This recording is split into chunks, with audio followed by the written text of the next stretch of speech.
Hey, what's up everyone? Wanted to hop on here and make a quick video about the ARB air compressor made for 4x4s. You can use this either in an air locker application. I just use this as to inflate and deflate my tires. I do not have air lockers on my Chevy Trailblazer because I do this mostly to go to the beach and in the sand, and I don't need lockers in the sand.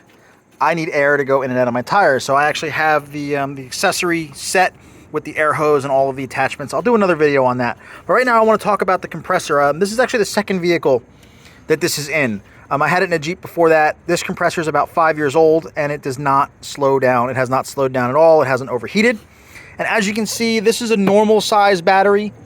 It is quite compact. I want to say this is 6, maybe 7 inches across. It is, I want to say it's like the size of like a kid's football in there. Mounts super easy.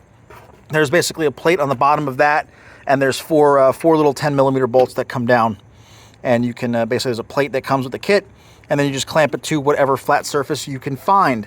I put this behind here again because it's super compact. The pressure switch, this has been on the beach. It's been in the salt air most of the time, so that's a little bit starting to corrode, but not anything bad. I mean, 5 years in the salt air, I'll take that. But again, this is the pressure switch down here. I want to see if I can get a better shot of how big or small it is, I should say. But it fits really just about anywhere. I think the blue part is the compressor and the silver part is the tank. One of these is a tank and one of these is the compressor. I can't quite remember. But it is super, super small. And it does refill the tank super fast. Because there is, I can't remember where I put the intake. Oh, here we go. Here's the intake. The intake is right over here. It does take in fresh air. It just has to be above the water line if you're going to go fording water, but I'm not going to see any water with this. The hose here I did actually have to buy separately. It doesn't come with the hose, but basically there's a little fitting on the side that you run up to the same fitting here for the air filter. It comes with the wiring harness. It does come with the full wiring harness if you're going to do front and rear air lockers. I actually trimmed this down just to be the just for the compressor.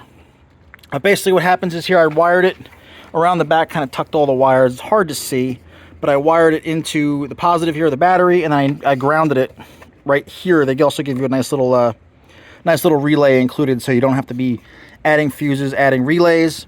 And then I did just kind of tap into the fuse box here. There was actually a blank fuse.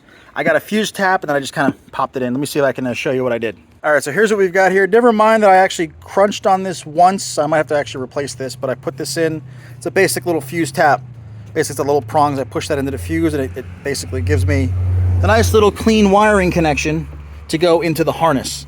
Here's the switch that they include. It's a standard rocker switch, so if you already have a rocker switch panel, this will actually press right in. I did not. This is the only switch, so I bought this little bracket and put it into the side of the fender. I'm only going to be using this when the vehicle stopped and the hood's open, so that was really good. I didn't actually have to go through my firewall. But again, it's a nice little, I have it wired hot all the time. You can hear it. It's pretty quiet. And that rocker switch actually does illuminate when it's on, so you'll know whether your compressor's on or not. But this little guy here can actually fill these tires, which are 245, 45, 17s. These can go from about 5 to 10 PSI to 40 in about 60 seconds, maybe 2 minutes.